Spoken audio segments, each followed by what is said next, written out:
The notice came on the first day of December, 1887. It was a single sheet of paper, nailed to the door with the kind of finality that left no room for negotiation. The nail had been driven hard, punching through the pine plank, beneath splitting the wood grain in a way that seemed almost deliberately cruel. Marlowe Brennan stood in the doorway of the company shack, her breath forming small clouds in the frigid air, and read the words 3 times before their meaning truly penetrated. By order of Blackstone Mining Company. Vacate premises by sunset December 3rd. No exceptions. 48 hours. The Montana Territory stretched out before her in every direction, a landscape of white and gray, and the kind of cold that had weight to it. Physical presence. The kind of cold that didn't just chill the skin, but seemed to reach inside and squeeze the warmth from your very bones. The thermometer on the north wall read -32 degrees. It was 10 in the morning. 3 weeks ago, Owen Brennan had been a living, breathing man, a mine engineer with steady hands and a quiet competence that had made Marlowe feel safe in this brutal country. 3 weeks ago, he had kissed her forehead in the dark of early morning, pulled on his heavy coat, and walked to the Blackstone shaft to check the new tunnel supports. 3 weeks ago, a section of ceiling that should have held firm had instead collapsed, bringing down 3,000 pounds of rock and timber in the space of a single heartbeat. They had brought his body home wrapped in canvas. Now the company wanted their house back. Marlowe pulled the notice from the door, folded it carefully, and placed it in the pocket of her wool coat. The gesture was deliberate, controlled. She would not cry. She would not rage. She would do what her father had taught her all those years ago in a different country, in a different life. She would think. The town of Iron Creek was not large. 200 souls, perhaps, scattered among 40-odd structures that clung to the eastern slope of the Bitterroot Range like barnacles on a ship's hull. It was a mining town born from gold fever and sustained by the hard labor of men who believed that wealth could be pulled from stone if you were willing to bleed for it. The company owned everything: the mine, the mill, the land, the houses. When you stopped being useful to the company stopped housing you. Marlowe was 28 years old, a widow with no children, no family, and no prospects, in a town where a woman's value was measured primarily by which man she belonged to. She had Owen's last pay, $43 in silver coin. She had his tools still neatly arranged in the wooden chest he had built. She had their few possessions: a small iron stove, 2 chairs, a table, a bed frame, 3 cooking pots, a set of woolen blankets, and a leather-bound journal that had belonged to her father.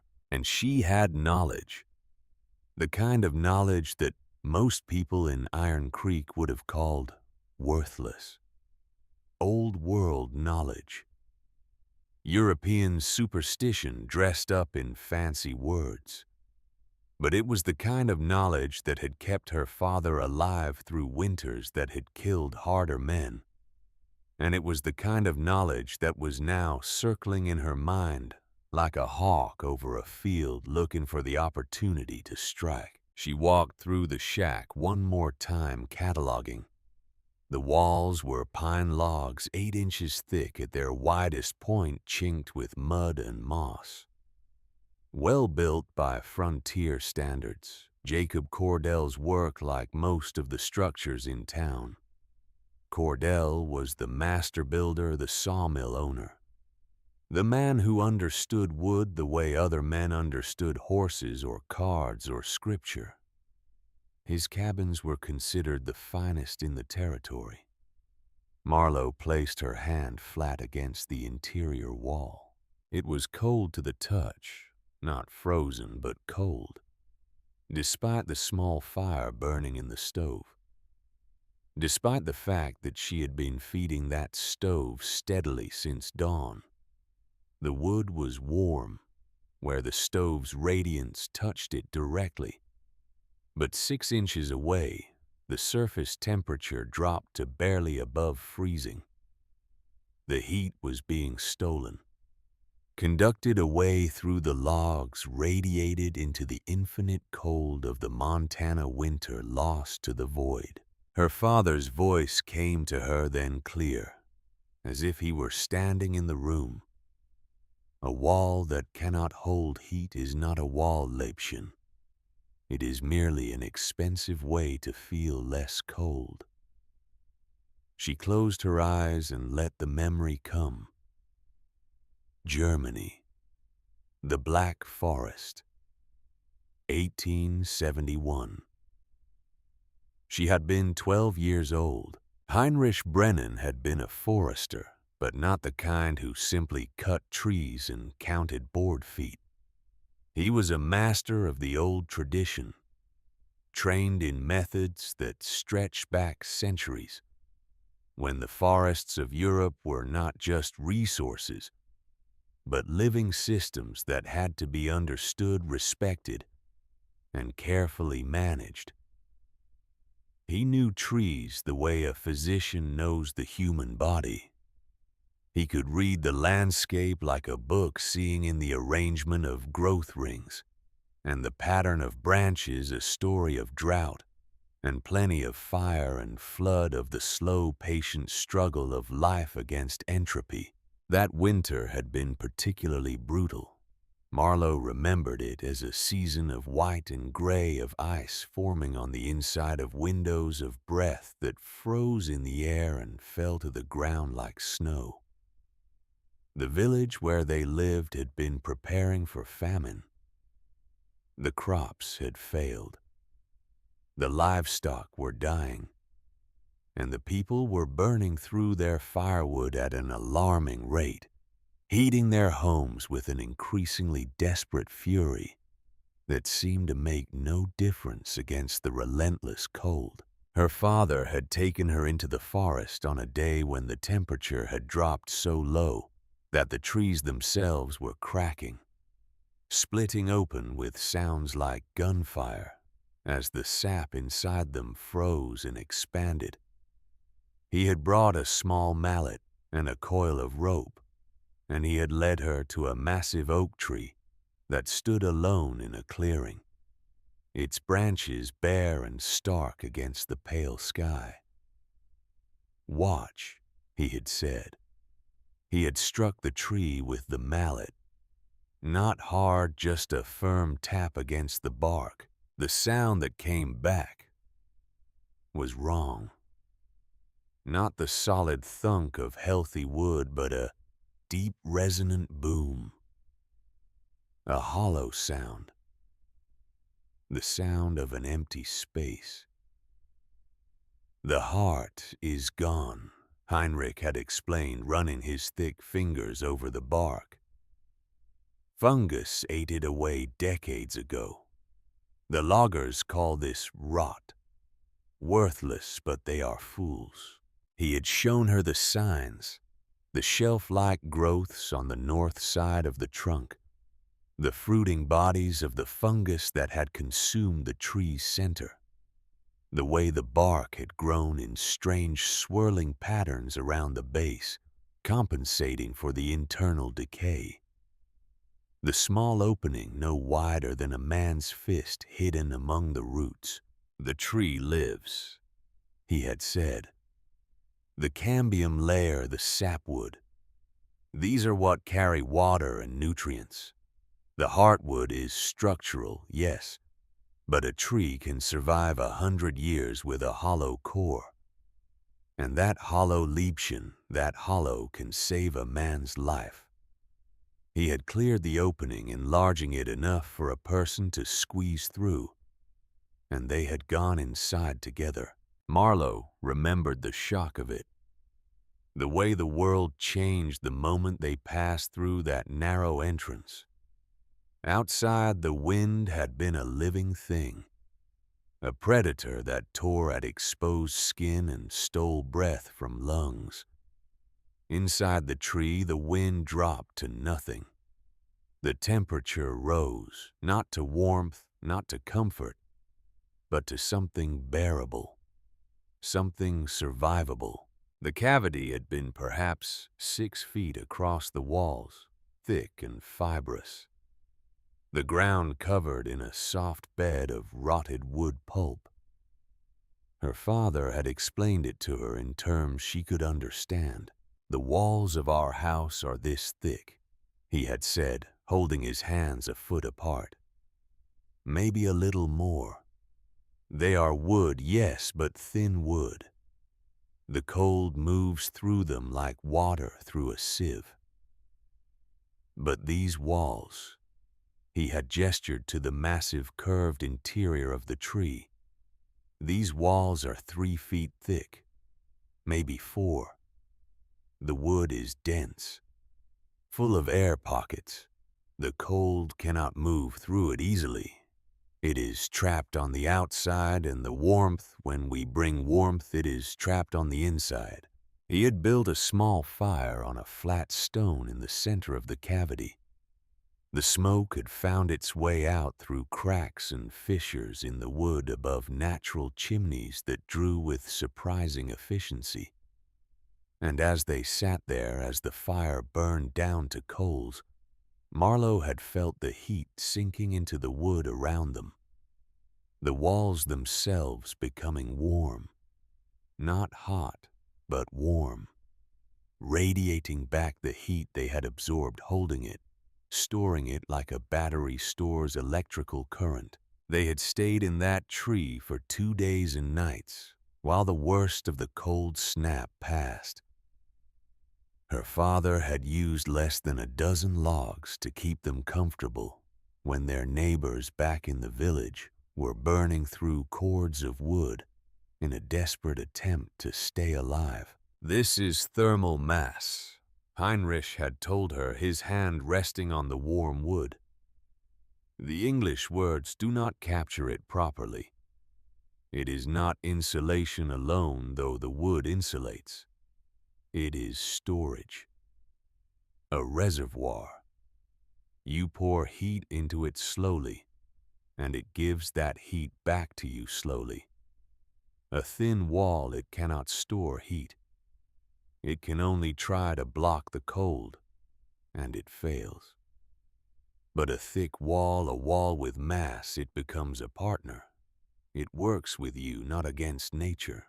When they had emerged from the tree and returned to the village, several families had not survived. The old, the young, the sick. They had frozen in their beds despite fires that had burned all night. Heinrich's lessons were lost on most of them.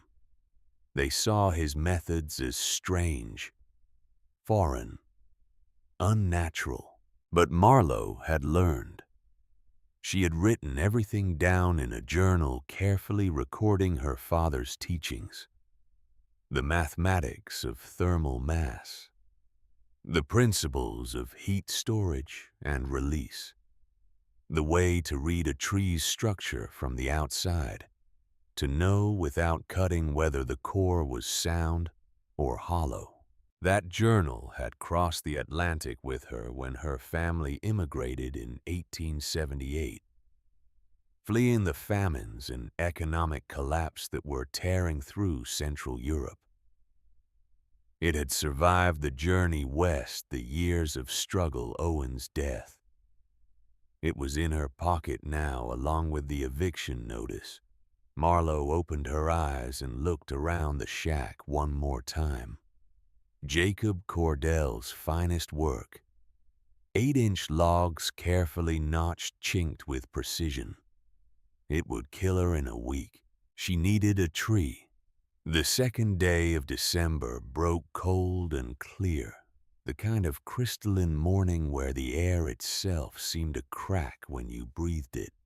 Marlowe packed a small canvas sack with the essentials for a day's journey. Dried meat hardtack, a canteen of water that she kept close to her body to prevent freezing her father's journal, and a small mallet from Owen's toolbox.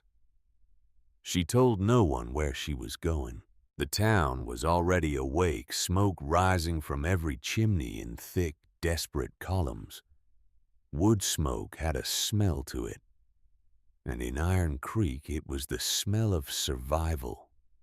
The kind of sharp, resinous scent that spoke of pine and spruce being consumed at an alarming rate. Marlowe had done the mathematics in her head. At current consumption rates, the town's wood supply would last until mid-February. Maybe. If they were lucky. If the winter didn't get worse.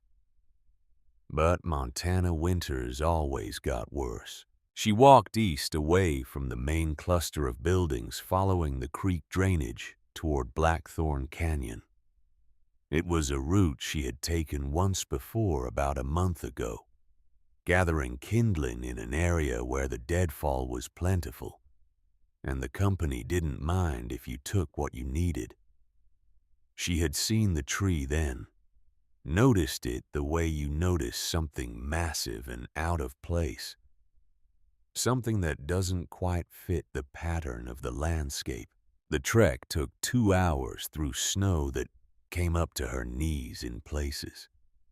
The cold was absolute. The kind of cold where you could feel your eyeballs starting to freeze in their sockets, where the moisture in your nose turned to ice crystals with each breath. She wrapped a wool scarf around her face and pushed on following the frozen creek bed, her boots breaking through the crust with each step. Blackthorn Canyon was a narrow defile carved by centuries of water erosion, sheltered on 3 sides by steep rock walls that blocked the worst of the prevailing winds.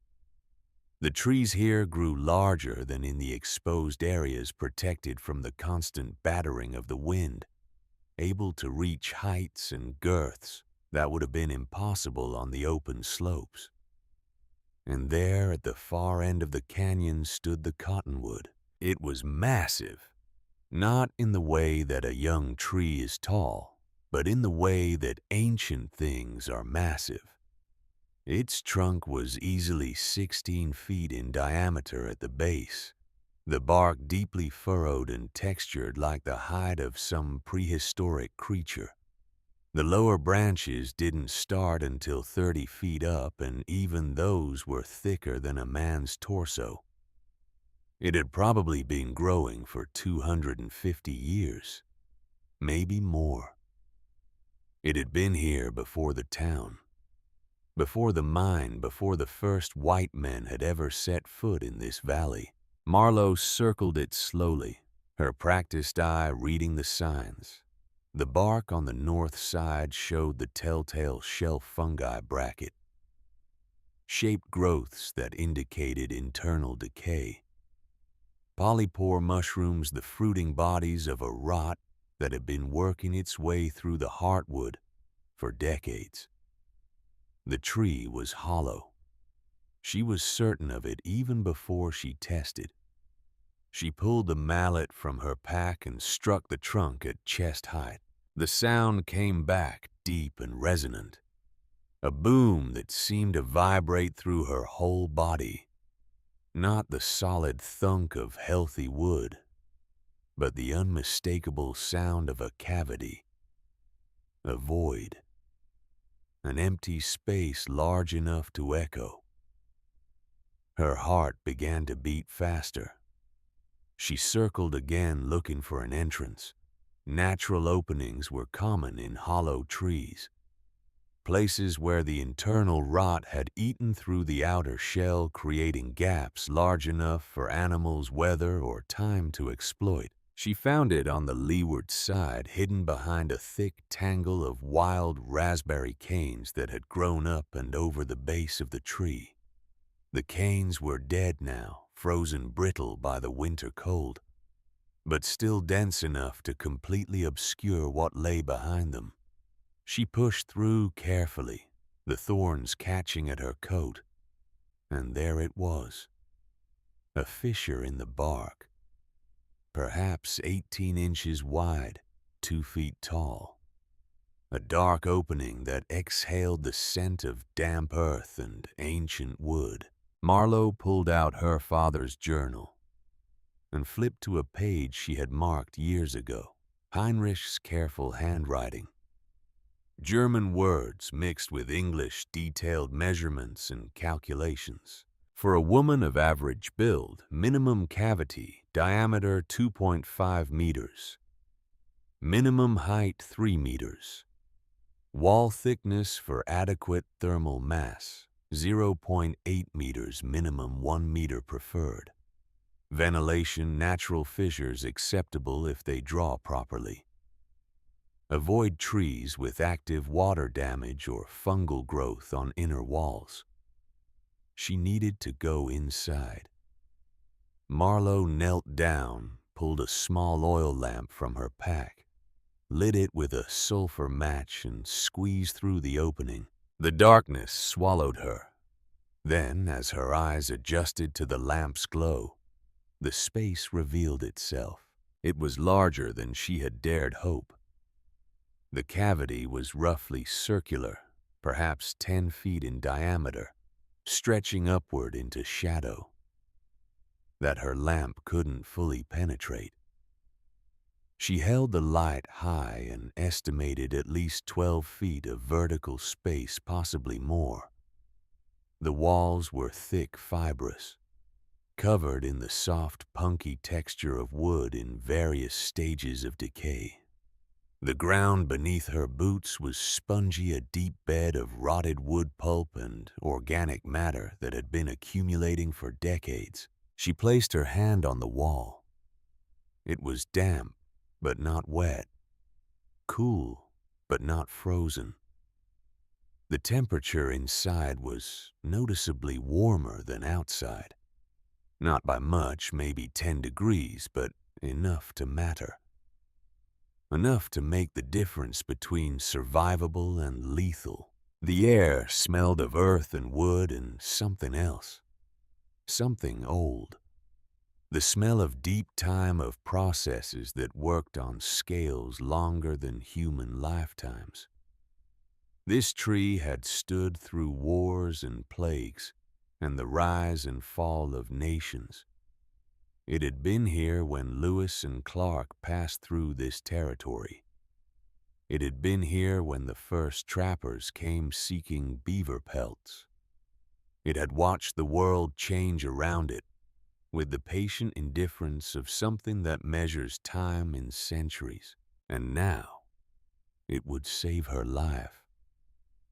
Marlowe sat down on the spongy floor, her back against the curved wall, and allowed herself one moment of pure relief.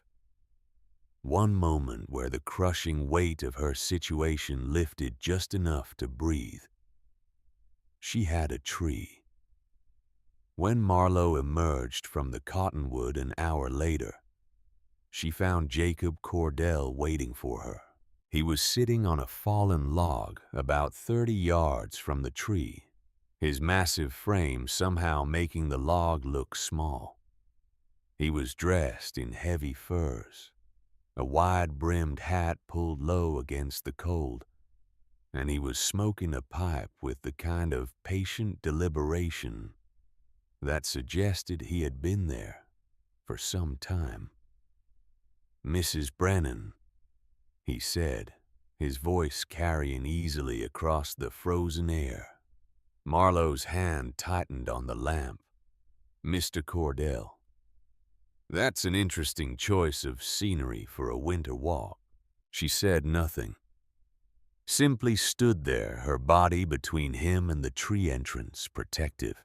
Jacob Cordell was 48 years old, built like a bridge support with hands that could snap a 2x4 as easily as another man might snap a pencil. He had come to Montana in the 60s following the gold rush and had made his fortune not in mining, but in the infrastructure that mining required. His sawmill had supplied timber for every major operation in the territory. His buildings were legendary for their craftsmanship. He was, by all accounts, the finest carpenter and builder in 500 miles. He was also the man who had built the shack that the company was now taking from her. "I hear you've been given notice," he said, taking a slow draw on his pipe. "News travels fast. It's a small town, Mrs. Brennan, and evictions are not common even for the company. They want people to think they take care of their workers' families." He paused. Of course, that care has limits. Marlowe felt the anger rising in her chest, but pushed it down. "Did you come to offer sympathy, Mr. Cordell?" "No." He stood, knocking the ash from his pipe. "I came to offer you something more useful. Advice." "I'm listening." "There's a wagon heading east to Omaha in 5 days. Supply run. They'll have room for a passenger. I spoke to the driver. He'll take you for $10. Once you're in Omaha, you'll have options. Family, perhaps. Friends. At the very least, a city with opportunities for a woman in your position." "And what position is that?" "A widow with no prospects in a mining town where the temperature will drop to 50 below before winter's end." He said it matter-of-factly, without cruelty, but also without softness. "This is not a place for a woman alone, Mrs. Brennan. You must know that." Marlowe looked at him for a long moment. And the tree, his eyes narrowed slightly. "What about it? You followed me here. You saw me go inside. You're not a stupid man, Mr. Cordell. You know why I'm here." A long silence stretched between them. Finally, Jacob Cordell smiled. It was not a warm smile. "You're thinking about living in that tree." "Yes. You'll be dead in 3 days." "Will I?" He walked closer, his boots crunching on the frozen snow until he was near enough that she could see the frost in his beard, the cold, weathered lines around his eyes. He looked at the cottonwood, then back at her. "Mrs. Brennan, I have been building in this territory for 23 years. I understand wood. I understand shelter. I understand what keeps a person alive when the mercury drops and the wind starts to blow. And I am telling you as a man who knows these things, that tree will kill you. Because it's hollow. Because it's rotten. The damp will get into your lungs and give you pneumonia. The structure is unstable. The first real wind will split it like kindling. And even if by some miracle you survive those hazards, you will freeze.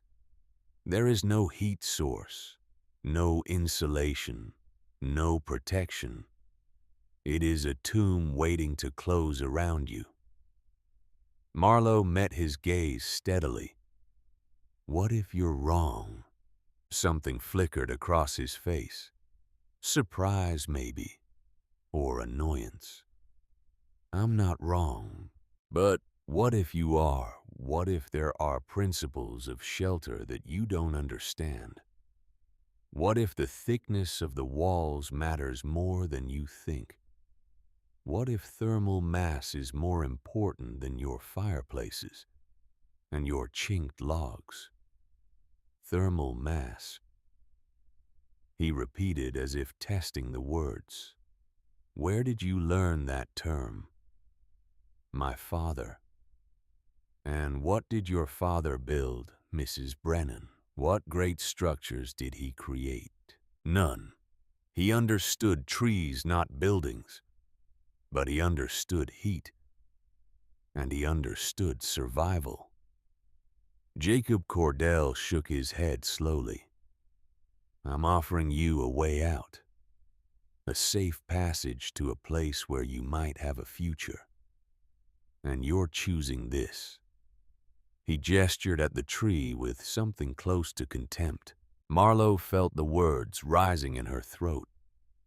Her father's words, a lifetime of accumulated knowledge pressing against her teeth. But she held them back. This man would not listen, could not listen. He had built his entire identity on a foundation of expertise, and what she was proposing would crack that foundation.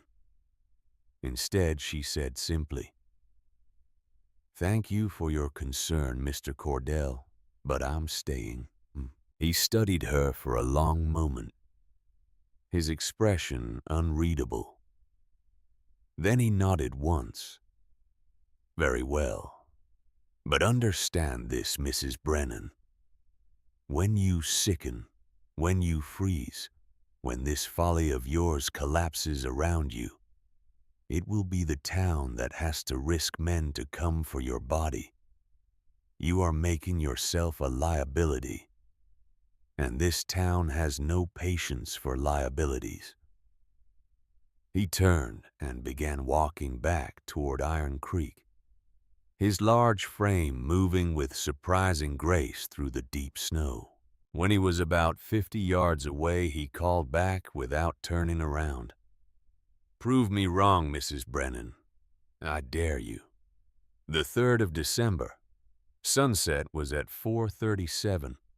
Marlowe had less than 7 hours. She moved with the efficiency of someone who has thought through every step in advance, every action planned and optimized. No wasted motion. No hesitation. The survival instinct that had kept her ancestors alive through centuries of European winters was singing in her blood now, a clarity of purpose that felt almost transcendent. First, the entrance. The raspberry canes were dense, their thorns wicked even in death.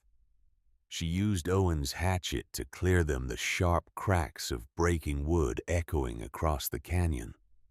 It took 40 minutes to enlarge the opening to something she could move through easily, to something that would allow her to bring tools and materials inside.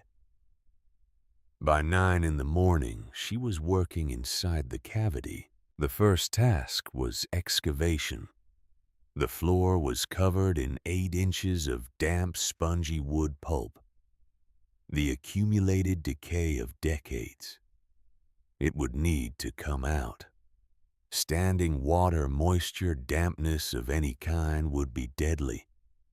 She needed a dry floor, a solid foundation. She had brought a small folding spade from Owen's tool collection.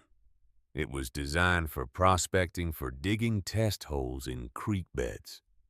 But it served her purpose.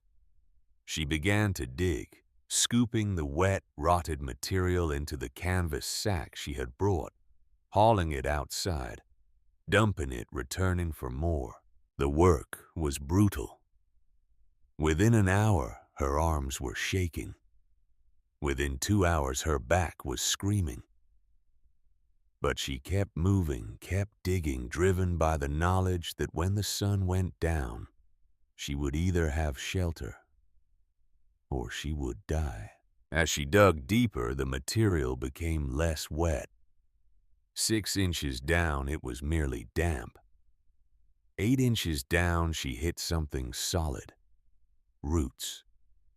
The massive intertwined root system of the cottonwood, a dense mat of living wood that spread out beneath the tree like a foundation. She had reached bedrock in tree terms. The floor was now roughly level, perhaps 10 feet in diameter. Exposed roots creating a naturally uneven but solid surface. It would do. Second task, thermal flooring. Bare roots would leach heat from her body. She needed insulation from the ground itself. There was a creek bed 50 yards from the tree, frozen now but still accessible. Flat stones, water smoothed and relatively uniform in size, could be pried from the ice. She began the work of gathering them, carrying them back to the tree in bundles wrapped in canvas, laying them out across the root system in an interlocking pattern. It took 4 trips. By noon, she had covered approximately 60% of the floor in a layer of stone. Each stone was cold as death to the touch. But once they were in place, once they formed a continuous surface, they would act as a thermal battery. They would absorb heat from any fire she built, hold that heat, and radiate it back over time. Third task, insulation layer. The stones needed to be separated from direct body contact. She needed bedding that would trap air, create dead space, prevent conductive heat loss. The pine trees surrounding the canyon were heavy with branches, many of them dead and dry despite the snow. She used Owen's hatchet to cut boughs, selecting the ones with the most needle density, the most potential to create layered air-trapping insulation. She hauled armload after armload back to the tree, laying them out across the stone floor in a thick, springy mat. The smell of pine filled the cavity, fresh and clean, covering the earthy scent of old wood. By 1 in the afternoon, she had a floor, primitive but functional. Fourth task, the stove. This was the gamble. This was where her father's knowledge would either save her or kill her. The small iron stove from her shack weighed perhaps 60 pounds, not impossibly heavy for a fit man to move. For a woman of Marlowe's size, alone in deep snow across 2 miles of frozen terrain, it was close to impossible. She had planned for this. She had brought rope and a canvas tarp. She wrapped the stove in the tarp, tied the rope around it in a harness configuration, and began to drag it. The journey back to Iron Creek took an hour. Every muscle in her body was trembling by the time she reached the shack. Several people watched her from their windows as she loaded the stove onto the tarp. She ignored them. Let them watch. Let them think her mad. The journey back to the tree took 2 hours. She had to stop every 50 yards to rest her breath, coming in ragged gasps, her heart hammering. But she did not stop for long. Could not stop for long. The sun was already beginning its descent. She reached the tree at 3:45. Sunset in 52 minutes. She dragged the stove through the entrance, positioned it in the center of the cavity on a flat section of stone floor. The weight of it would keep it stable. The stone beneath it would protect the roots from direct heat. Fifth task, the flue. Without ventilation, any fire she built would kill her faster than the cold. She had noticed on her first exploration that the cavity was not sealed at the top. There were cracks, fissures in the wood above natural chimneys created by the pattern of decay. But they needed to be improved, optimized. She climbed using the natural irregularities in the interior wall as handholds working her way up toward the darkness above. At about 15 feet up, she found what she was looking for, a major fissure that ran vertically through the wood, a natural vent that showed daylight at the top. She had brought clay from the creek bed, mixed with wood ash, to give it binding properties, working quickly now, racing the failing light. She used the clay to line the lower section of the fissure, creating a smooth channel that would draw smoke upward, prevent it from pooling in the cavity. It was crude work, rushed work, but it followed the basic principles her father had taught her. Hot air rises. Give it a path and it will take that path. Create a draft and the draft will sustain itself. By 4:15, she had a functioning flue. The sun was touching the horizon. She climbed down, her hands numb, her whole body shaking now from exhaustion and cold. She still had her bedroll, her blankets, a small supply of food.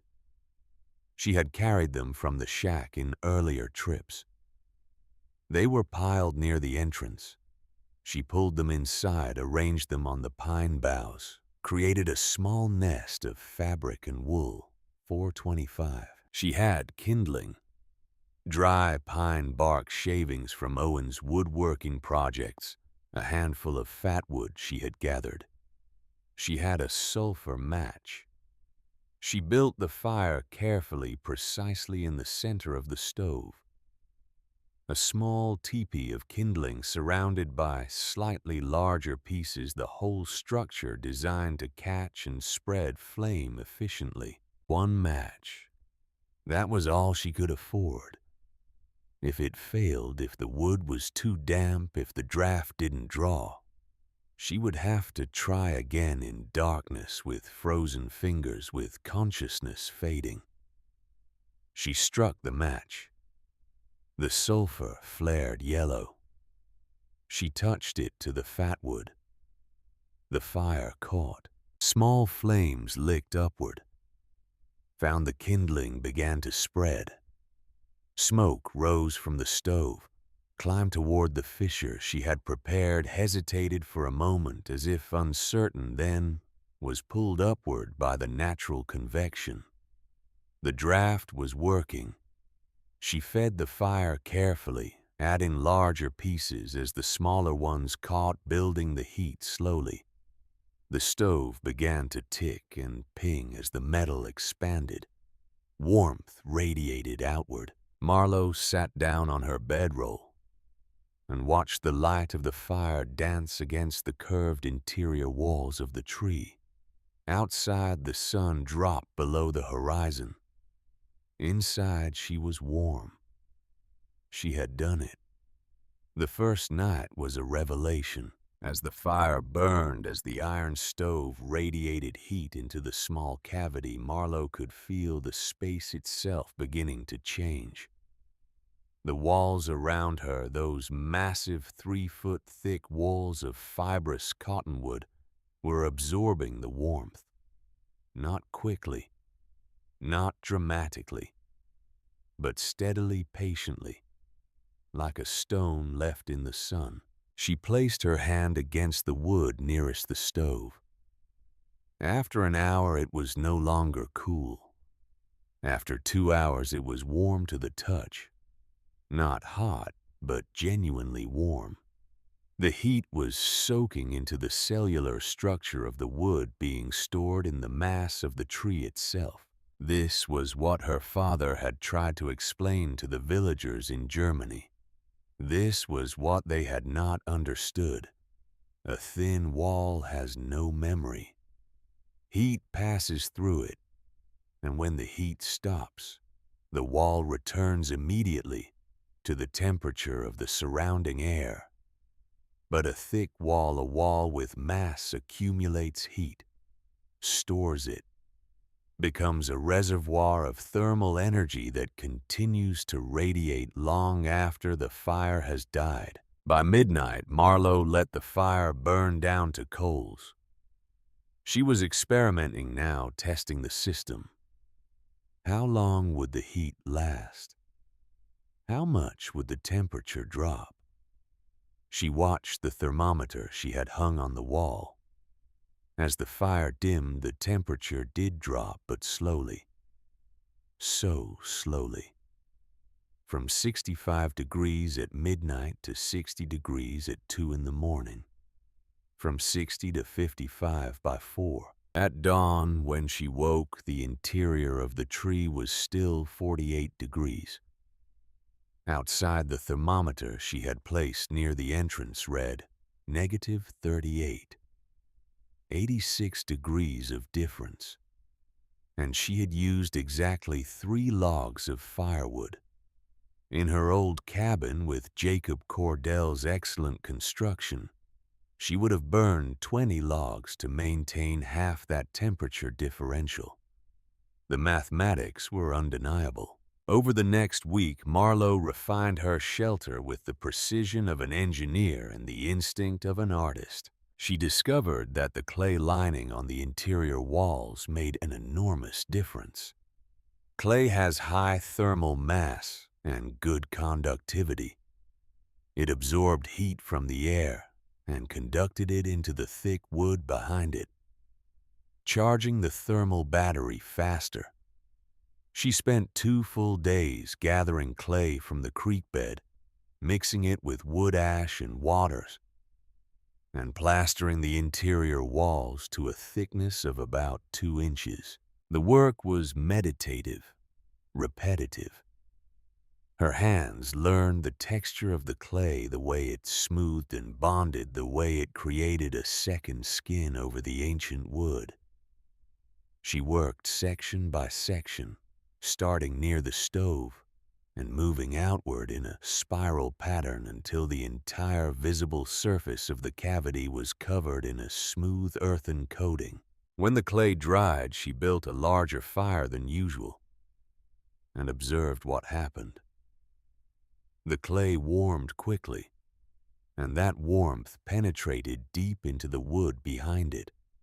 The tree was becoming a heat sink, a massive thermal reservoir that could store days' worth of warmth. She improved the entrance. The simple opening she had cleared was functional, but it allowed cold air to spill in whenever she entered or left. She needed an airlock, a buffer zone.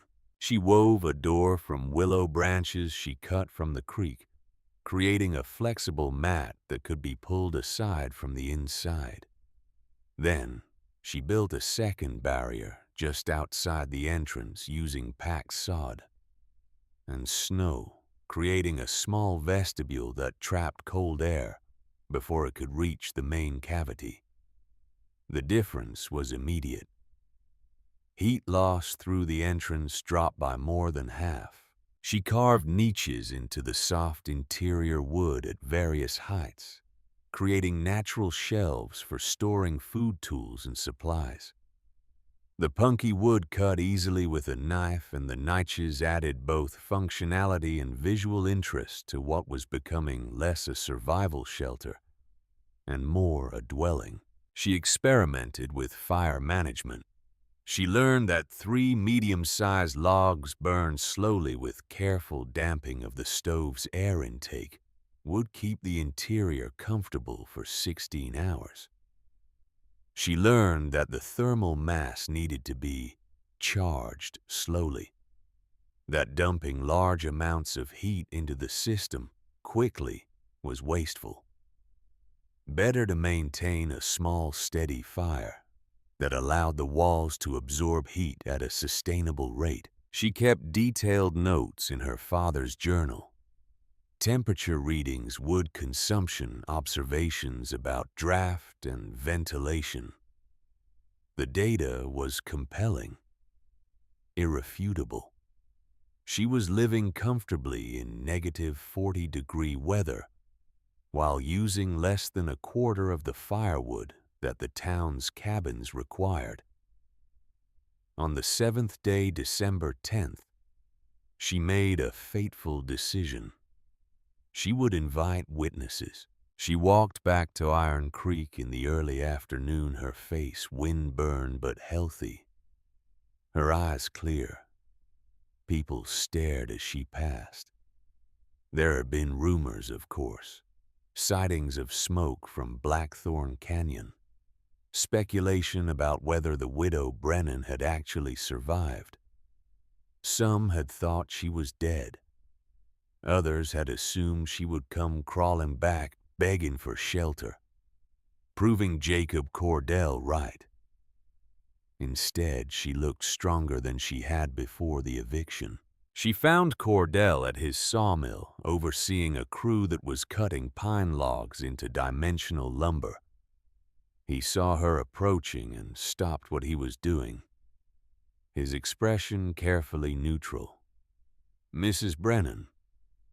"Mr. Cordell, I have a proposition for you." "I'm listening." "You said I would be dead in 3 days. It's been 7. I'm inviting you and anyone else from the town council who wants to come to inspect my shelter, to see for yourselves what I've built." Something shifted in his eyes. Interest, maybe, or the kind of skepticism that comes from a man who has been challenged in his area of expertise. "When?" "Now. I'll wait while you gather whoever wants to come." 30 minutes later, Marlowe was leading a group of 5 men through the snow toward Blackthorn Canyon. Jacob Cordell, Reverend Whitmore, the town's spiritual leader, Thomas McKenna, who owned the general store, and 2 members of the town council, Harrison Blake and Samuel Frost. They were dressed in their heaviest furs, wrapped against the cold, moving with the careful deliberation of men who knew that winter in Montana was not forgiving. They talked among themselves in low voices, speculating. When they reached the tree, they stopped. "This is your shelter," Blake said, his voice heavy with doubt. "Yes." A rotten cottonwood. A hollow cottonwood with 3-foot walls and exceptional thermal mass. "Would you like to see inside?" Marlowe pulled aside the woven door and stepped through into the vestibule, then through the inner entrance into the main cavity. The men followed, skepticism written across their faces. And then they stopped talking. The interior of the tree was warm. Genuinely, noticeably warm. A small fire burned in the iron stove, and the clay-lined walls glowed softly in the firelight. The space smelled of pine and earth and wood smoke, a scent that spoke of comfort and craft. The floor was solid, the ceiling high enough to stand in comfortably. Niches in the walls held supplies and tools. It looked less like a desperate survival shelter and more like a home. Reverend Whitmore walked to the nearest wall and placed his hand against it. His eyes widened. "It's warm." "Yes," Marlowe said. "The walls themselves hold heat. It's called thermal mass. The thickness of the wood allows it to absorb and store warmth from the fire. When the fire dies down, the walls continue to radiate that heat for hours." Jacob Cordell was circling the space, his expert eye taking in every detail. The floor construction, the clay lining, the flue system, the careful placement of the stove. She could see him doing calculations in his head, comparing what he was seeing to what he knew about cabin construction. Finally, he spoke. "How much wood are you burning?" 3 to 4 logs per day." A long silence. Everyone in the room knew what that meant. The cabins in Iron Creek were burning 20 to 30 logs per day and they were still cold. "That's impossible," McKenna said. "It's not impossible. It's thermal mass. The thin walls of a cabin cannot store heat. They can only try to block the cold and they fail. But these walls," she placed her hand on the clay surface, "these walls are a reservoir. I charge them slowly with heat from the fire, and they give that heat back to me over time." Thomas McKenna pulled a thermometer from his coat pocket. He was a careful man, a man who believed in measurements. He hung it on one of the wall niches and they all watched the mercury climb. 58 degrees. Outside it was negative 42. 100-degree temperature differential maintained with a fire that was barely more than coals. Samuel Frost shook his head slowly. "This shouldn't work." "But it does," Marlowe said quietly. Jacob Cordell was still circling, still examining. He knelt down and looked at the stone floor. The pine bough insulation, the way she had created layers of thermal protection. He stood and studied the flue system, the way the smoke drew cleanly upward through the natural fissure she had improved with clay. When he finally turned to face her, his expression was complex, not quite respect, but something close to it. A man confronting evidence that challenges everything he thought he knew. "You built this in 7 days. I built the basics in 7 hours. The rest has been refinement. And you learned this from your father." "Yes." He nodded slowly, then looked at the other men. "Gentlemen, I believe we need to have a conversation." They filed out of the tree back into the brutal cold and stood in a rough circle in the snow. Marlowe joined them, waiting. Finally, Jacob Cordell spoke, his voice carrying across the frozen air. "Mrs. Brennan, I came here expecting to find a woman freezing to death in a rotten tree. Instead, I find engineering that I do not understand. Heat management that makes my cabins look primitive. And I find myself in the uncomfortable position of having to admit that you were right and I was wrong." The other men shifted uncomfortably. This was not something Jacob Cordell said often.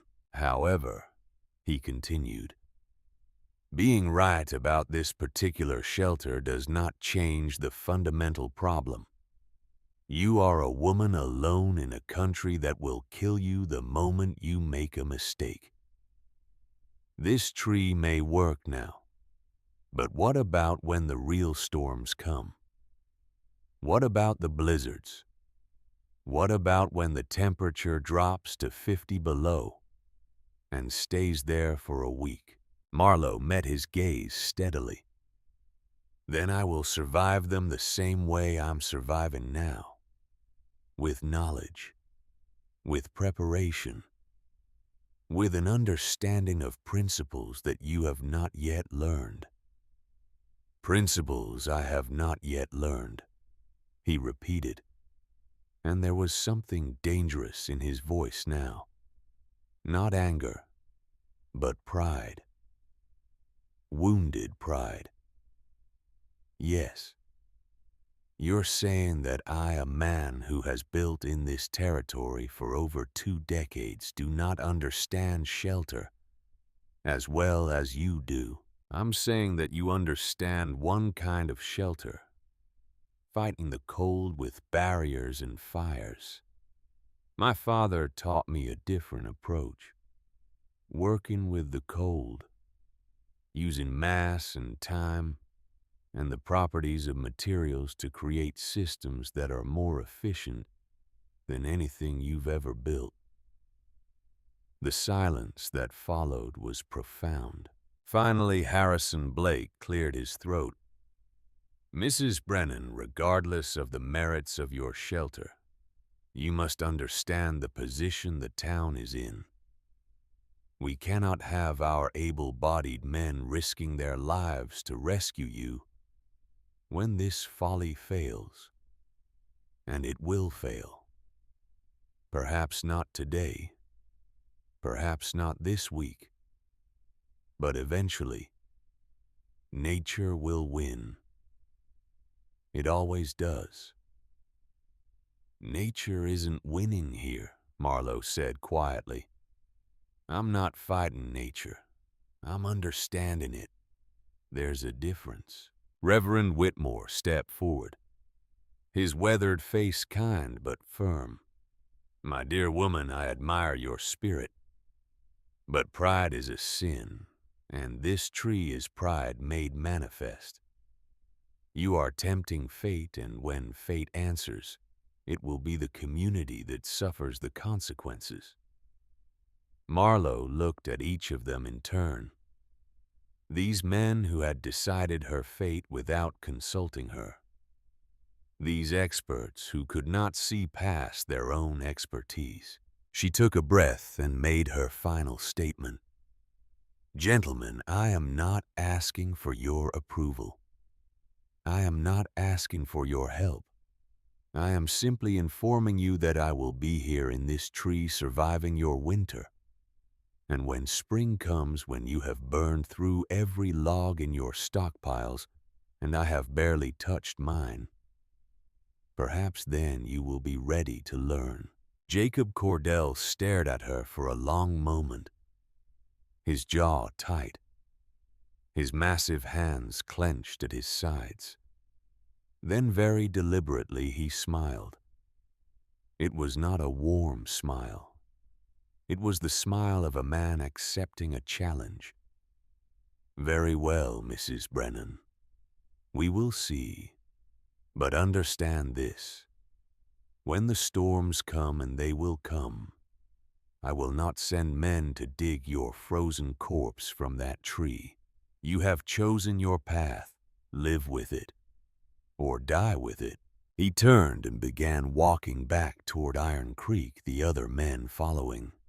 Their dark shapes moved across the white landscape like crows against snow growing smaller, until finally they disappeared into the distance. Marlowe stood alone in Blackthorn Canyon in front of her hollow tree and felt the weight of what she had done settle onto her shoulders. She had burned her bridges. She had challenged the town's foremost expert in front of witnesses. She had claimed knowledge that contradicted everything they believed about survival in this brutal country. Now she would have to prove it. She turned and walked back into the tree. The warmth enveloped her like an embrace. The fire crackled softly in the stove. The walls radiated their stored heat, patient and steady. Outside, the temperature was dropping as night approached. Inside, Marlowe sat on her bedroll and opened her father's journal. She turned to a blank page and began to write. December 10th, 1887. They came to witness. They saw the truth but could not accept it. This is the way of men who have built their lives on certainty. To admit error is to admit that the foundation might be flawed. But I have no choice now. I must perfect this system.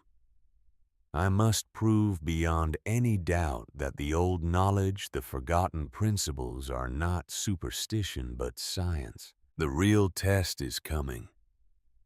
I can feel it in the air. The barometric pressure is falling. The animals are restless. A storm is building somewhere to the north, something larger than anything we have seen so far this winter. When it comes, I will be ready. My father's words echo in my mind. A wall that breathes is not a tomb, Liebchen. It is a living thing, and living things take care of those who understand them. I understand you, old tree. We will take care of each other. She closed the journal and added another log to the fire, not because she needed the heat immediately, but because she was charging the thermal battery, preparing, storing warmth against the cold that was coming. The night settled over Blackthorn Canyon. The stars emerged hard and bright in the crystalline sky. The temperature dropped to -47 degrees. Inside the hollow heart of the cottonwood, Marlowe Brennan slept warm and dreamless, cradled in 3 feet of living wood that held the summer's sunlight and gave it back as winter's comfort. The first part of her journey was complete. She had shelter. She had proven the basic principles.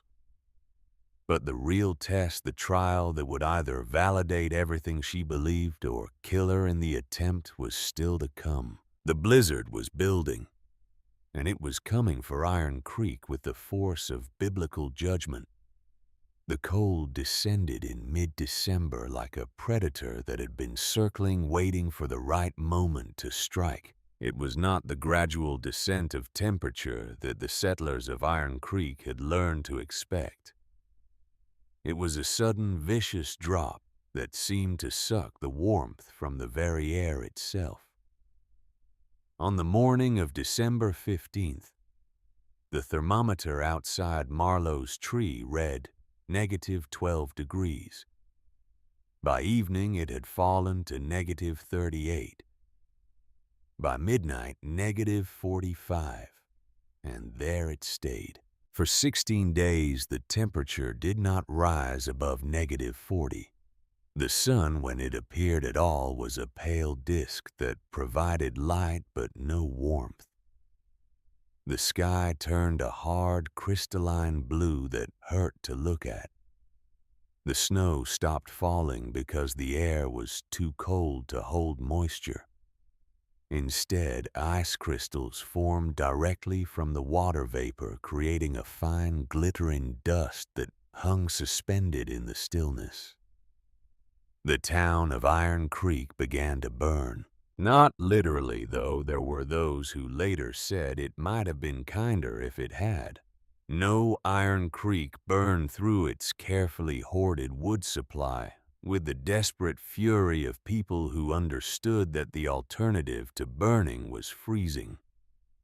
Every cabin, every structure, every dwelling became a furnace that consumed timber at a rate that would have seemed impossible just weeks before. Smoke rose from 40 chimneys in thick black columns.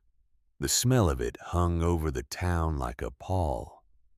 Pine and spruce and cottonwood all burning, all being converted from solid matter into heat and ash, and the faint hope of survival. In his fine cabin at the center of town, Jacob Cordell stood before his massive stone fireplace and fed it logs with mechanical precision. The fireplace was his masterwork, a structure of fitted stone and careful masonry that drew perfectly, that radiated heat with admirable efficiency. He had built it himself, had designed it based on principles he had learned from a master mason in Colorado, had installed it with the pride of a craftsman who knows his work is excellent. It was failing, not in the sense that it did not work. The fire burned hot and bright, consuming wood at a prodigious rate. Heat poured into the room in waves. But somehow, impossibly, the room remained cold. The walls were coated on the inside with a fine layer of frost. Touch one of the logs that formed the outer wall even near the fireplace, and your hand would stick to the frozen wood. The heat was being stolen faster than it could be generated. Jacob's wife, Margaret, sat near the fire, wrapped in 3 wool blankets, her breath visible in the air.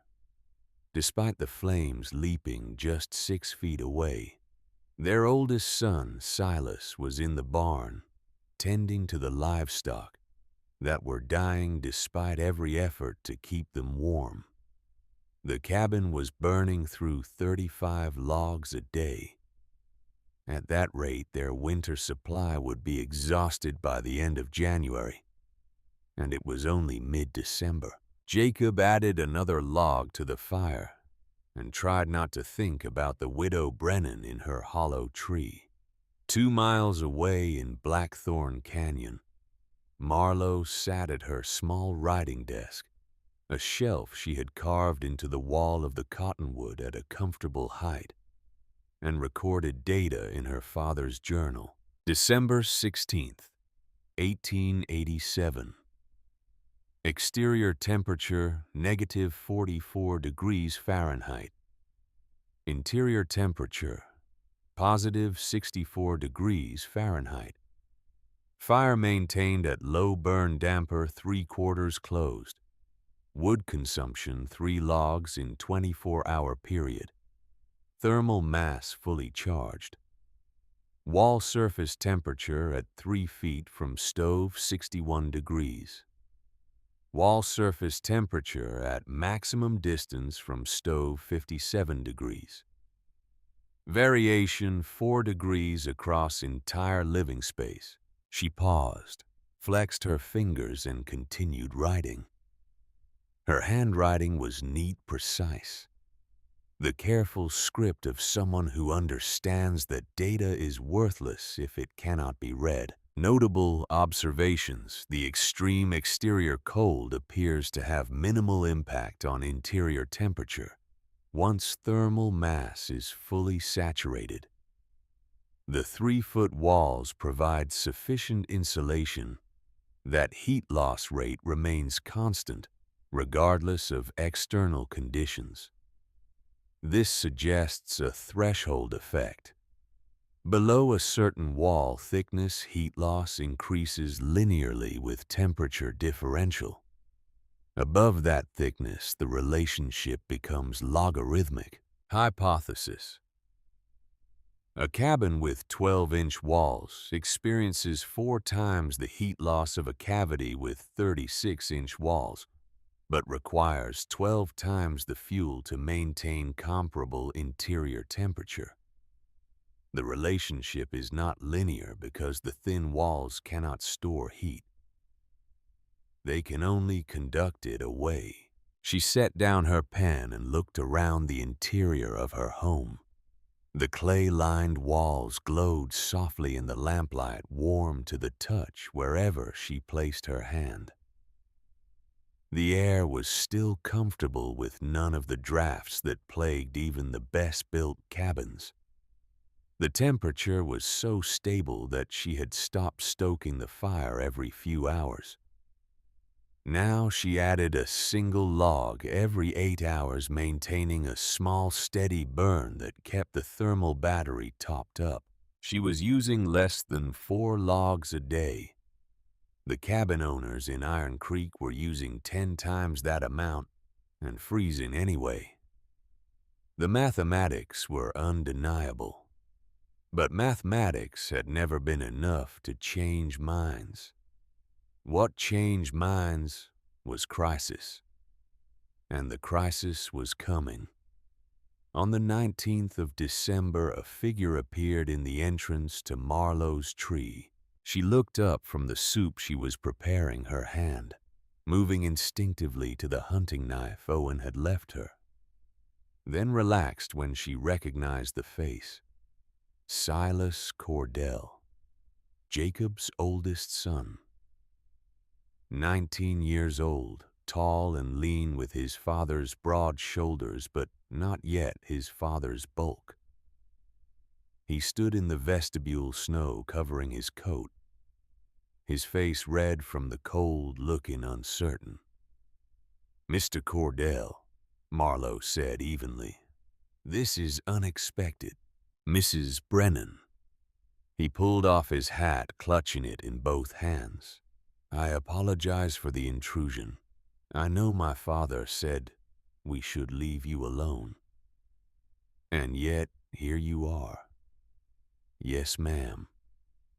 He glanced around the interior of the tree, and she saw the exact moment when the warmth registered. His eyes widened slightly. His posture changed. I need to ask you something. A favor. Marlowe gestured to the small stool she had fashioned from a section of log. Sit. Speak. He sat still, holding his hat, looking like a man working up courage. Finally, he reached into his coat and pulled out a small cloth bundle. He unwrapped it carefully, revealing a thermometer. An expensive one with precise gradations and a polished brass frame. I want to leave this here, he said, in your tree, to take measurements. Why? Because my father is wrong and I need to prove it. Marlowe studied him. You think your father is wrong about me, about this shelter. I know he is. Silas leaned forward, and there was an intensity in his eyes that reminded her of Owen, of the way her husband had looked when he was working through a problem, when he was trying to understand the mechanics of rock and pressure and structural integrity. Mrs. Brennan, I have been studying engineering. Self-taught from books because my father believes formal education is unnecessary for a builder. But I understand heat transfer. I understand thermal conductivity and specific heat capacity and the laws of thermodynamics. He gestured around the space. What you have done here should not work. A hollow tree should be colder than a cabin, not warmer. But it is warmer. Measurably, undeniably warmer. Which means my understanding is incomplete, or my father's understanding is incomplete, or both. And you think data will help you determine which? Yes. Marlowe considered this. There was risk in allowing it. Risk that the data would somehow be used against her, that Jacob Cordell would find a way to twist the numbers into proof of danger, rather than proof of efficacy. But there was also opportunity. If the data showed what she knew it would show, if the evidence was overwhelming enough, perhaps even Jacob Cordell's pride could be overcome. You may leave the thermometer, she said, on one condition. Name it. You will record data from your father's cabin as well. Same times, same precision. And when you have a week of comparative measurements, you will show me the results before you show anyone else. Silas nodded immediately. Agreed. He hung the thermometer on a wall niche where it would be away from direct heat, but would accurately measure ambient temperature. Then he pulled out a small notebook and recorded the current reading. 62 degrees. What is the temperature in your cabin right now? Marlowe asked. Silas's jaw tightened. 26 degrees, with a fire that is consuming wood faster than I can split it. And yet your father insists this tree will kill me. My father is a proud man, Mrs. Brennan. Pride makes us blind to things we do not want to see. He stood, pulling his hat back on. Thank you for allowing this. I know you have no reason to trust anyone named Cordell. Trust is earned, Mr. Cordell. You are earning it. After he left, Marlowe sat for a long time thinking. The boy was bright. brighter than his father, perhaps, or at least more open to ideas that challenged his assumptions. If Silas could be convinced, if he could become an advocate, it might create a crack in the wall of certainty that surrounded Jacob Cordell. Or it might create a rift between father and son that would never heal. Either way, the data would tell the truth. For the next week, Silas Cordell became a man possessed by numbers. He recorded temperature readings every 4 hours in both locations. He measured wood consumption with obsessive precision, counting logs, weighing them when possible, calculating the total mass of fuel being converted to heat. He noted wind conditions, cloud cover, barometric pressure. He filled page after page of his notebook with figures that painted an increasingly undeniable picture. On the evening of December 26th, he appeared at Marlowe's tree again. His notebook clutched against his chest like a sacred text. She let him in and he sat without being asked, spreading the notebook open on his lap. "The data is conclusive," he said without preamble. "Over 7 days of continuous measurement, your average interior temperature has been 63.2 degrees. Our cabin's average interior temperature has been 24.7 degrees. You have used an average of 3.8 logs per day. We have used an average of 34.1 logs per day." He looked up at her, and there was something almost like desperation in his eyes. "You are maintaining an interior temperature 38 degrees warmer than ours, while using 1/9 the fuel. The efficiency ratio is beyond anything I have ever encountered in the literature. It should not be possible. And yet it is. Yes. And I need to understand why. I need you to explain it to me in terms that I can measure, that I can replicate, that I can prove to my father." Marlowe stood and walked to the wall of the tree. She placed both hands flat against the clay surface. "Put your hands here. Tell me what you feel." Silas crossed to her, placed his hands on the wall beside hers. His eyes widened. "It is warm, genuinely warm as skin." "Yes. Now tell me, when you touch the wall of your cabin, what do you feel?" "Cold. Always cold, even inches from the fireplace." "Why?" He frowned, thinking. "Because the wall is thin.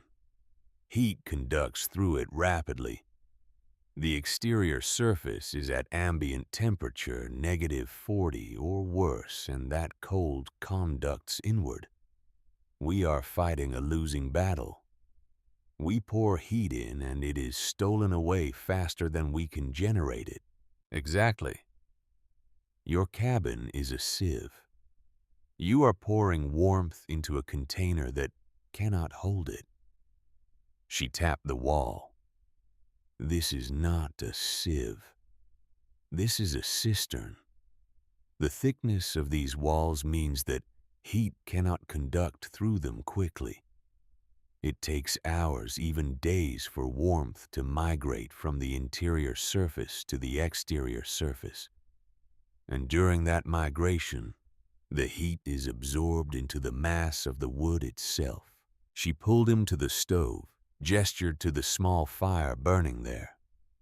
"I am not heating the air in this cavity directly. I am heating the walls. The walls then heat the air. The air is merely the medium of transfer. The walls are the reservoir." Silas was staring at her with the expression of a man who has just glimpsed a truth that reorganizes his entire understanding of the world. Thermal mass. You mentioned it before, but I did not understand. You are using the tree itself as a heat storage device. Yes. And because the walls are so thick, because the thermal mass is so large, the system has inertia. It resists change. Once it is warm, it stays warm. Once it is charged, it discharges slowly. Like a battery. Exactly like a battery. Silas sat down heavily, staring at his notebook. I need to show this to my father. Do you think he will listen? I do not know, but I have to try.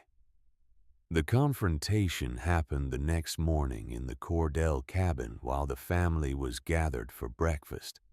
Silas spread his notebook on the table, the pages covered in neat columns of numbers. Jacob Cordell looked at them with the expression of a man being shown something he does not want to see. What is this? Data, father. Temperature measurements. Wood consumption rates. Comparative analysis between our cabin and Mrs. Brennan's shelter. I told you to leave that woman alone, and I disobeyed. Silas took a breath, steadying himself. Because you are wrong. The silence that followed was profound. Margaret Cordell froze with a spoon halfway to her mouth. Jacob Cordell's face went very still. What did you say to me? I said you are wrong. About the tree. About Mrs. Brennan. About the principles of thermal management in extreme cold. Silas pushed the notebook forward with hands that trembled slightly. The evidence is here. She is maintaining an interior temperature nearly 40 degrees warmer than ours while using a fraction of the fuel. The efficiency is beyond anything in the engineering literature. Instruments lie. These are your instruments, father. The thermometer you use in the mill. The scales you use to weigh timber. Your own tools telling you that your understanding is incomplete. Jacob stood slowly, his massive frame seeming to fill the small room. When he spoke, his voice was low and controlled, which was somehow more frightening than if he had shouted. You are telling me that a woman living in a rotten tree knows more about shelter than I do. A woman with no training, no experience, no understanding of construction. I am telling you that she understands principles that you do not. Thermal mass, heat storage. The difference between blocking cold and absorbing warmth. Get out. Silas blinked. Father, get out of my house. If you believe that woman over me, if you trust her superstitions over my 23 years of experience, then you have no place under my roof. Margaret gasped. Jacob, no. He is just trying to help. He is calling me a fool in my own home. Jacob's voice was low, dangerous. I will not tolerate it. Silas stood gathering his notebook with shaking hands. He looked at his father for a long moment, and something passed between them. Not just anger, but grief. The terrible understanding that some bridges once burned can never be rebuilt. Very well, Silas said quietly. But when the storms come, when your wood runs out and your family freezes, remember that I tried to show you the truth. He walked out into the negative 40-degree morning and did not look back. That night he appeared at Marlowe's tree with a pack on his back and desperation in his eyes. I need sanctuary, he said simply. Marlowe pulled him inside without a word. The first week of January brought something new to Montana. Not cold, they had cold already. Not snow, they had seen snow. What came was a silence, the kind of silence that comes before earthquakes, before avalanches, before the world breaks open and reshapes itself. Old Ephraim Wolf felt it first. He was 78 years old, had survived winters that had killed younger men, had seen storms that had buried entire camps under 20 feet of snow. He had come to Montana in the 1850s when it was still genuine wilderness, and he had learned to read the land the way other men read newspapers. On the 8th of January, he rode into Iron Creek on a mule that was as old and weathered as he was, and he went directly to the town meeting hall. "Storm comin'," he announced to anyone who would listen. "Big one. Biblical. I have seen the signs." The men who gathered around him were skeptical. The weather had been stable for days. Cold, yes, but clear. The kind of cold you could plan for, prepare for, survive. "What signs?" Jacob Cordell asked. He had come to the meeting hall to discuss wood rationing, a measure that was becoming increasingly necessary as the town's supply dwindled. Ephraim pulled out a small leather case and opened it, revealing a barometer.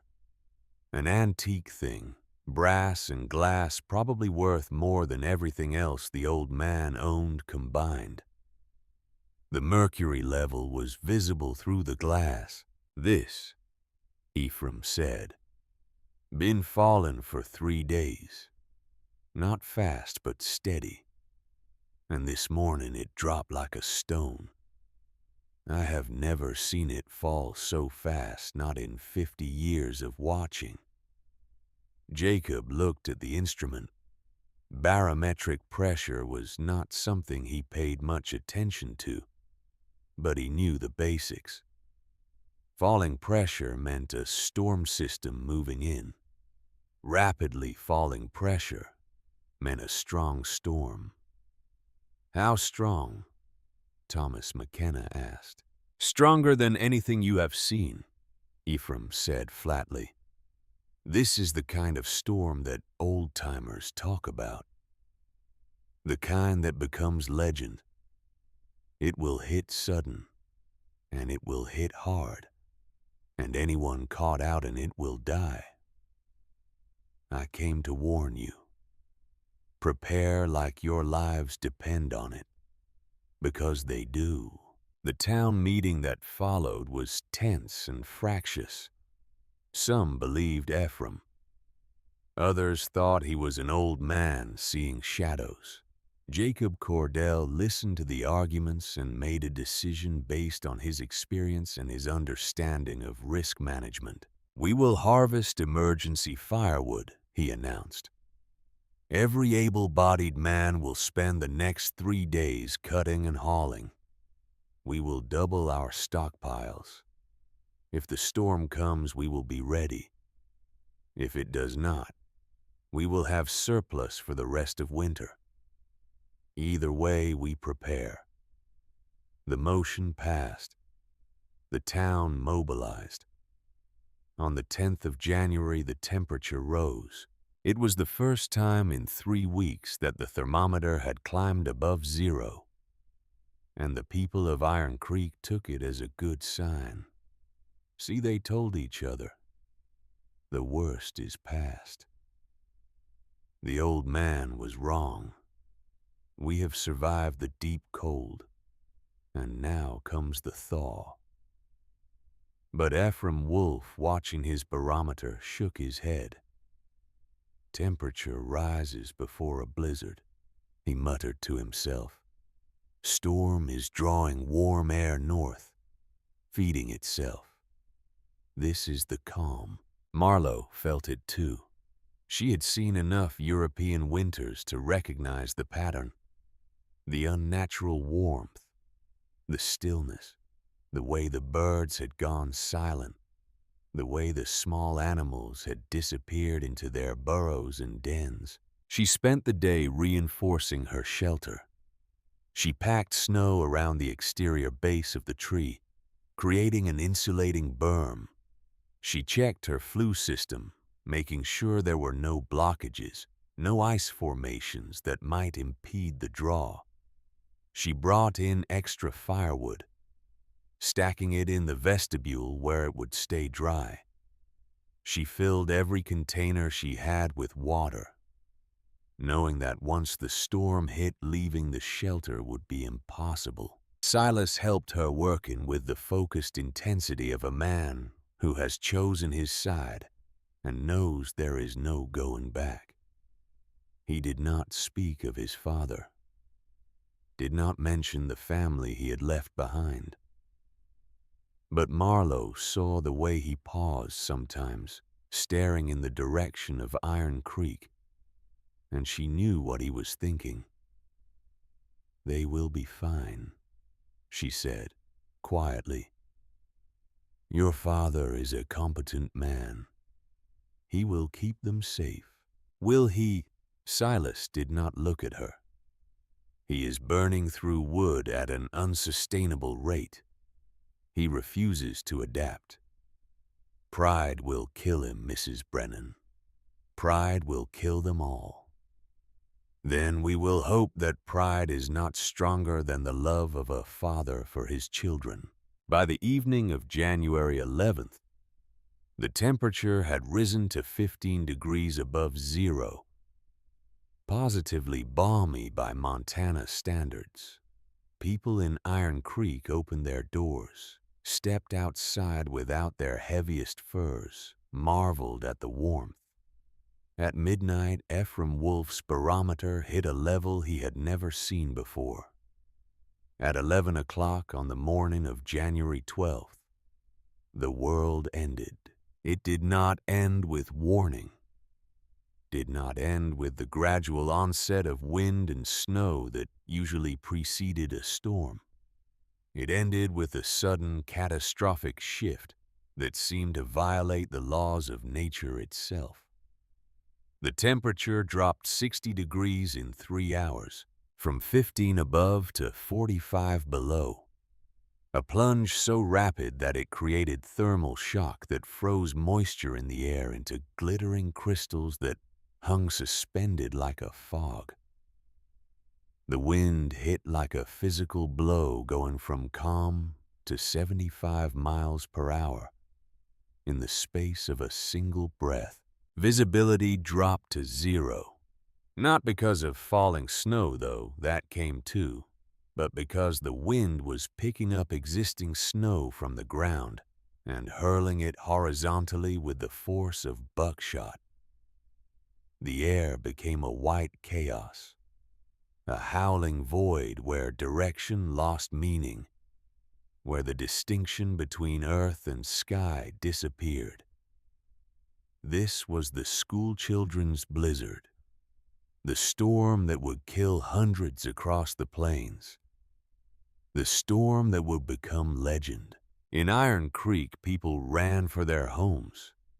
Those who were caught outside in the first moments, who had been walking between buildings, or tending livestock, or gathering wood, found themselves lost in a whiteout so complete that they could not see their own hands.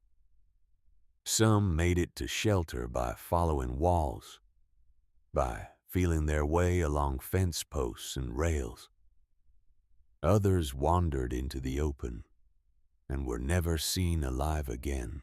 Inside the Cordell cabin, Jacob stood before his fireplace and began to feed it wood with grim determination.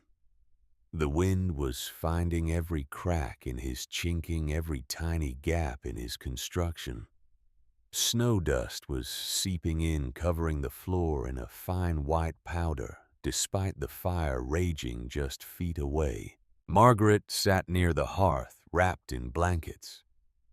The interior temperature, which had climbed to a comfortable 40 degrees during the brief warmth, was already dropping.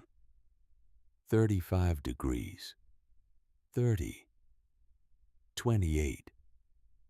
Jacob added more wood. The flames leaped higher. The heat should have been overwhelming, should have driven them back from the fire. But instead, it was being stolen. Sucked away through the walls, through the roof, through every surface that separated inside from outside. He could see frost forming on the interior logs, could see his breath crystallizing in the air, could feel the cold radiating from the walls like heat radiates from a stove, but in reverse, a dark mirror of warmth.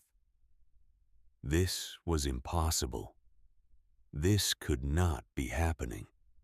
He had built this cabin to the highest standards, had used the best techniques, had created what he believed to be the finest shelter in the territory. And it was failing. 2 miles away in Blackthorn Canyon, Marlowe and Silas sat in the gentle warmth of the cottonwood and listened to the storm. It was a distant sound filtered through 3 feet of wood, transformed from the shrieking chaos of the outside world into a deep, resonant hum. A vibration more than a noise. The tree itself was absorbing the acoustic energy, dampening it, turning the fury of the blizzard into something almost peaceful. Marlowe had lit a fire in the stove, but kept it small. The thermal mass was fully charged from weeks of careful management. The walls were radiating heat with the steady patience of a thing that has absorbed warmth and now gives it back. The interior temperature held steady at 58 degrees. She sat at her desk and wrote in her journal. Silas sat nearby, reading from one of Owen's old engineering manuals by lamplight. Outside, the world was tearing itself apart. Inside, they were warm and safe and calm. The storm raged for 3 days, 72 hours of unrelenting wind and cold and snow. 72 hours where the temperature never rose above -50, where the wind never dropped below 60 miles per hour, where stepping outside meant death within minutes. In Iron Creek, the battle for survival became desperate. The Cordell cabin, like all the cabins in town, became a frozen hell. Jacob burned wood in a fury, feeding the fireplace constantly, but the interior temperature continued to drop. 40 logs a day, 50, 60. The wood pile that was supposed to last until March was disappearing like snow in summer. By the second day, the interior temperature had stabilized at 18 degrees. Just 18 degrees despite a fire that consumed wood faster than 3 men could split it. The walls were coated in frost an inch thick. Water left in cups froze solid. Breath formed ice on blankets and beards. Margaret developed frostbite on her fingers despite never leaving the cabin. On the 3rd day, Jacob heard a sound from upstairs that made his blood run cold. Silence. His youngest son had stopped crying. He climbed the narrow stairs to find the boy lying in bed, wrapped in every quilt and fur they owned, but utterly still, 8 years old and small for his age. A child who had been shaking uncontrollably just hours before his body's core temperature dropping. Despite the layers of wool and fur wrapped around him, now the shaking had stopped. Caleb went limp when Jacob touched him. His lips blue, his skin the color of old wax. His breathing was shallow and irregular. His eyes, when Jacob pulled back the lids, did not focus. Hypothermia. Severe hypothermia. The kind that kills. Jacob Cordell, watching his youngest son die, felt something inside him break. Not his body, not his mind, but his certainty. The absolute conviction that had defined him for 48 years shattered like ice under a hammer. He stood, his frostbitten hands shaking, and made a decision. "I am taking him to the tree," he said. Margaret looked up from where she huddled near the fire, her face streaked with frozen tears. "You will die, both of you. It is a mile through the storm. You will never make it. If I stay here, he dies for certain. If I go, there is a chance. The woman may not help you. You called her a fool. You mocked her. Why would she save the son of the man who wanted her dead?" Jacob wrapped Caleb in every blanket they had until the boy was a small bundle that barely resembled a human. He pulled on his heaviest furs, tied a rope around his waist so the child could not be torn away by the wind. "Because," he said quietly, "I am going to beg." The trek from Iron Creek to Blackthorn Canyon was a journey through the end of the world. Jacob Cordell could not see, could not breathe without the wind stealing the air from his lungs, could not hear anything except the shriek of the blizzard. He navigated by memory and faith, following the drainage that he knew led to the canyon, stumbling through drifts that came up to his chest, holding Caleb against his body, with arms that had long since gone numb. He fell 3 times. Each time he thought it was the end. Each time something drove him back to his feet. Not strength, not courage. Just the terrible understanding that if he stopped moving, his son would die. He could not feel his hands, could not feel his feet. His face was a mask of ice. But he pushed forward 1 step at a time through a white hell that seemed infinite. When he finally saw the dark shape of the cottonwood looming through the snow, he thought he was hallucinating. But it was real, solid. A fortress of wood standing unmoved by the chaos around it. He stumbled to the entrance and began pounding on the woven willow door with fists that had no sensation. "Mrs. Brennan." His voice was torn away by the wind. "For God's sake, my son, please." Inside the tree, Marlowe looked up from her journal. She had heard something, a sound beneath the hum of the storm, a human sound. She crossed to the entrance and pulled aside the inner door, then the outer. A blast of cold air and snow hit her like a fist, and there, collapsed in the vestibule, was Jacob Cordell. He was barely conscious, his face gray ice crusted in his beard and eyebrows. In his arms, wrapped in blankets, was a small bundle that was not moving. Marlowe made her decision in an instant. She grabbed Jacob by the coat and hauled him inside with strength she did not know she possessed. The bundle came with him. She sealed the doors behind them, cutting off the storm, and pulled them both into the main cavity.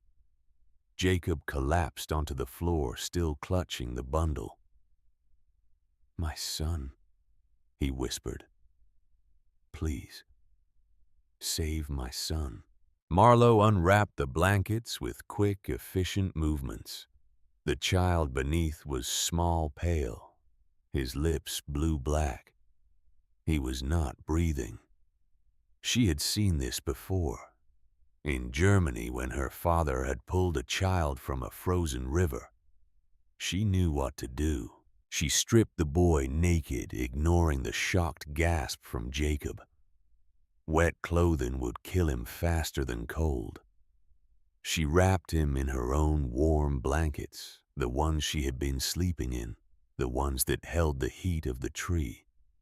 She held him against her body using her own warmth as a transfer medium. Then she began to massage his limbs, forcing circulation, driving blood back toward the core. She worked his arms, his legs, his torso with firm, rhythmic pressure. She tilted his head back and breathed warm air into his mouth, inflating his lungs, giving his body the reminder of what breathing was. Silas appeared beside her, his face pale. Is he? Not yet. Warm water. Body temperature. In a cup. Silas moved quickly, heating water at the stove, testing it with his finger until it matched his own temperature. He brought it to Marlowe in a tin cup. She forced drops between the boy's lips, tiny amounts, letting gravity and reflex carry it down. The warm water would help raise his core temperature from the inside. For 40 minutes she worked, massaging, breathing, warming, while Jacob Cordell knelt nearby, his own frostbitten hands clasped in prayer, watching the woman he had mocked try to save the son he had failed to protect. And then, like a miracle, the boy coughed. A small sound, wet and weak, but a sound. His chest rose. His eyes flickered. Color began to return to his lips, a pale pink replacing the blue-black. Marlowe continued working, not stopping, not celebrating, just doing what needed to be done with the calm efficiency of someone who understands that crisis is not over until crisis is over. Another 10 minutes. Another 20. Slowly, gradually, Caleb Cordell came back from the edge of death. His breathing steadied. His color improved. His eyes opened unfocused but alive. Marlowe wrapped him tighter in the warm blankets and placed him in the nest of pine boughs near the stove. Then she turned to Jacob. He will live, but he needs to stay warm. He cannot return to your cabin. The cold will kill him before you make it halfway back. Jacob was staring at her with an expression she could not read. Shock, perhaps, or something deeper. His voice, when he spoke, was barely a whisper. You saved him? Yes, after everything I said, everything I did. You saved him. I did not save him to punish you, Mr. Cordell. I saved him because that is what one does.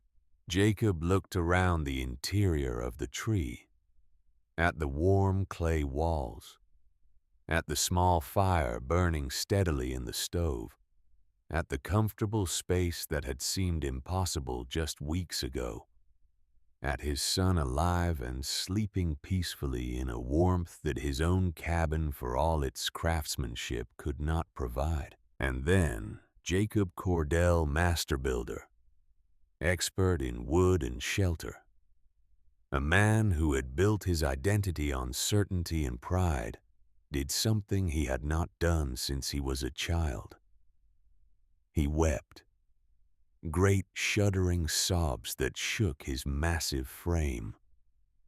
He knelt on the floor of the tree, his frost-bitten hands covering his face, and cried with the abandon of a man whose world has been destroyed and rebuilt in the space of 3 days. Marlowe